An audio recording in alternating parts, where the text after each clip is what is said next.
I know I speak for all of those hardworking volunteers when I bring this remarkable man to the stage. I give you Bernie Sanders.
I wanted you to bring you the Sanders clan.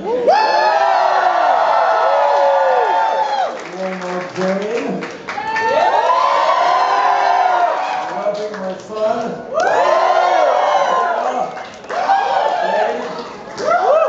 And this young man is Dylan.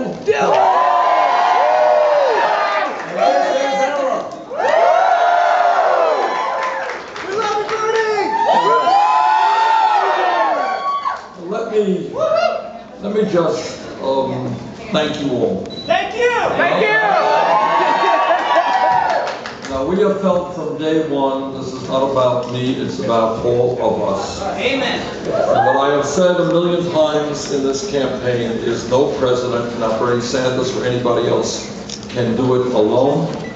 We all know that the powers that be, the big money interests that control our economy, that control the politics of this country, the only way we take them on is when millions of people stand up and fight back, and that is what this campaign is.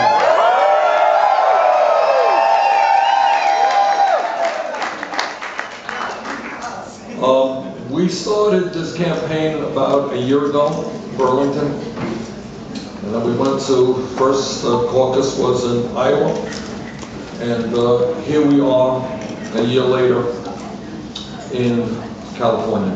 Hollywood!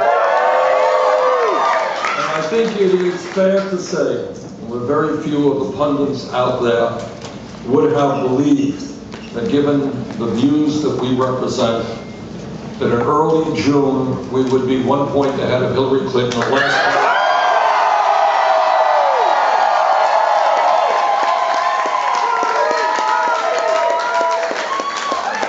have come a long, long way, and we're now in the last stages of the campaign, and that is here, of course, in California, where we have 475 delegates up for grabs,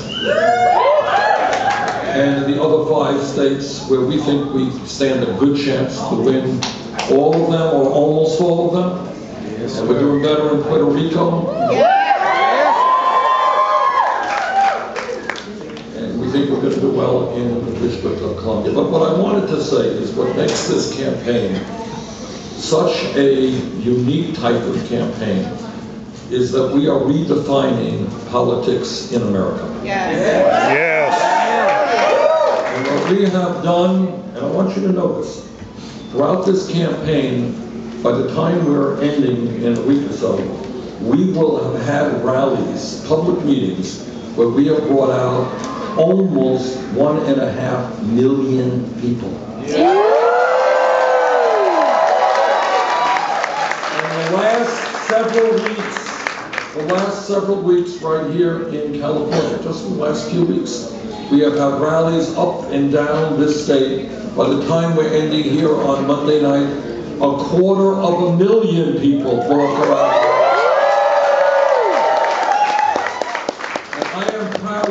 Because that is the type of politics that I've always believed in, grassroots politics, talking directly to people.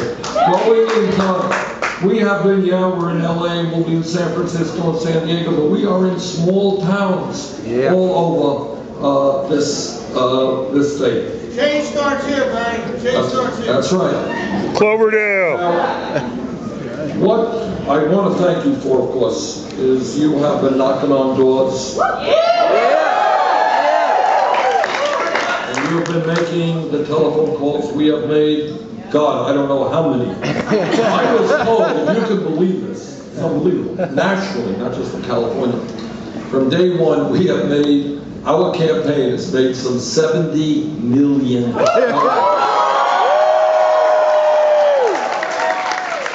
cannot tell you how many doors our people have knocked on. And here are the things as we enter the last stage of this campaign that we should be conscious of. Number one, I think I can tell you pretty much what's going to happen on Tuesday. And this is what is going to happen. We're going to win. If there is a large turnout, we win. Yes. If there is a very large turnout, we win.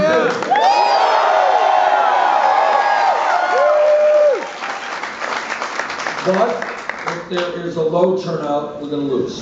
I know that's the truth. So our job is to make sure that we have the largest voter turnout in Democratic primary history. Yes, sir!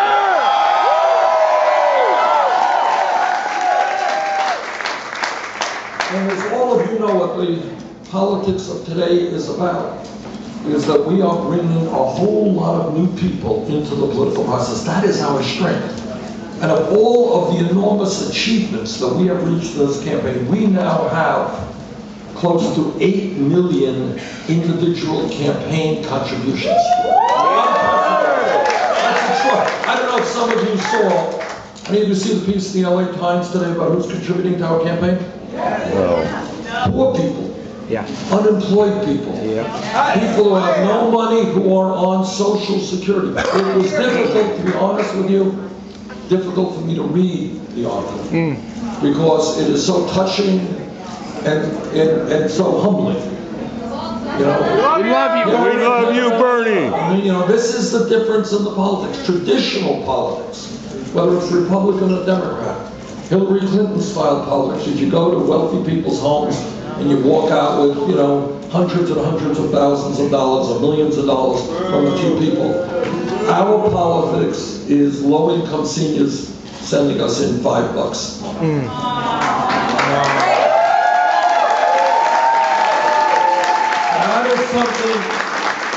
That is something that we together have got to be enormously proud of and also very humble about, because we know who we are standing up and fighting for. And those are the people who do not go to these fancy fundraisers, but people who are struggling to make it on $11,000 or $10,000, $12,000 a year Social Security, struggling to make it on $10 an hour, struggling to find any kind of job. People who have no health insurance or are underinsured with large deductibles or co-payments. The young people who leave school $30,000, $50,000, $70,000 in debt. Those are the people we are fighting for, and that is what makes this campaign historical. Yes, sir.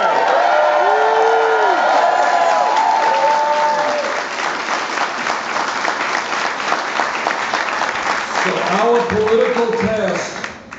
political task in the next few days until Tuesday is to do everything that we can to bring people out.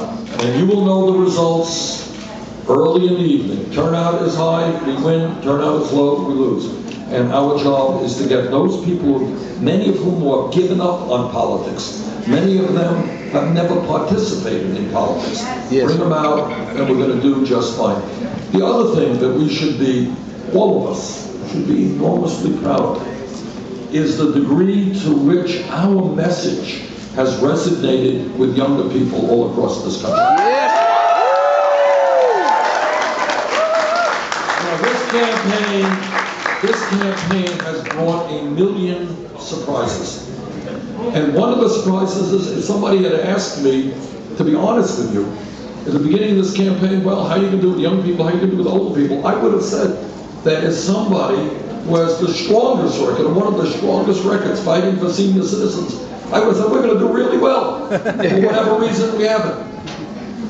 But on the other hand, we have done extraordinarily well with young people. And this is what makes me very optimistic about the future of our country. And by the way, when I mean young people, I'm not just talking about 22-year-olds. All of the polling and all of the exit polls in every contest that we have been in, you know what it shows? We win the votes of people 45 years of age or younger.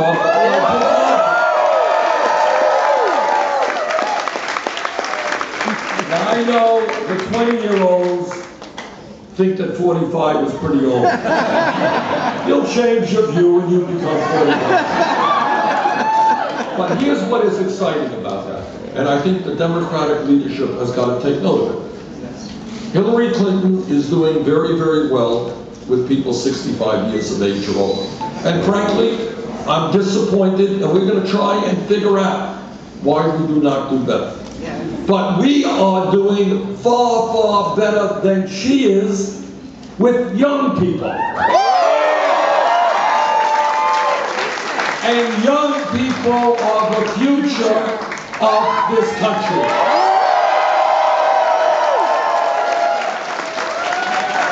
And what we should be all of us, every person in this room, should be feeling optimistic about and gratified about, is that our message of social justice, of economic justice, of racial justice, of environmental justice,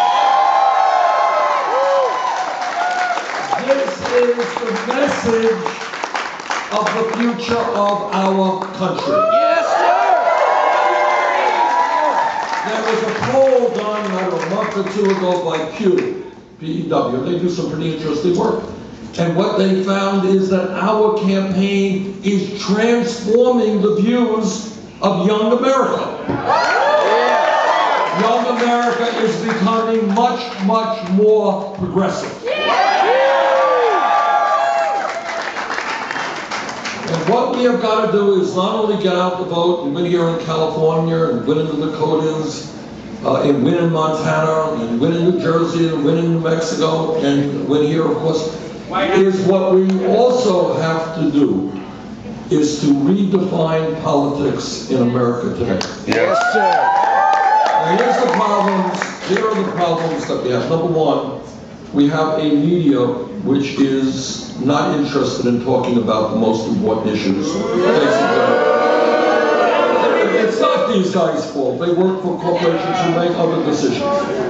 And what politics has become today, we got to deal with this, is a game. I mean, they see it as a game. It's like a soap opera. So if I were to, attack Hillary Clinton like Donald Trump, this would become a front-page story. But if we talk about the decline of the American middle class and income and wealth inequality, or why we are the only major country on earth not to have health care, it really is not of great interest to the national media. Okay? We got to figure out how you change that. And social media is doing that, by the way. Yeah. Because we have to communicate with the American people about why the gap between the rich and everybody else is growing wider, why we have 47 million people living in poverty, and we have got to give them the tools and the information they need to help us transform this country. That's what we have to do. And the other thing that we have to do is understand that politics is not just something for the elite, it's for every working person in this country.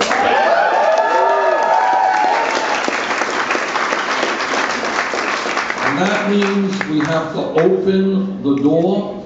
Now, one of the problems that we face and one of the challenges that we face is whether or not the Democratic Party is prepared to open the door to working people, to young people. That is the question that we have to ask. The answer is not yet certain. Certainly they are much more comfortable going to wealthy people's homes and raising a lot of money.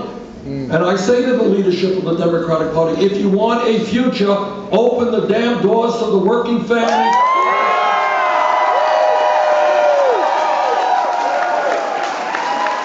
Let the people in and start worrying about the needs of working families, not Wall Street or corporate America.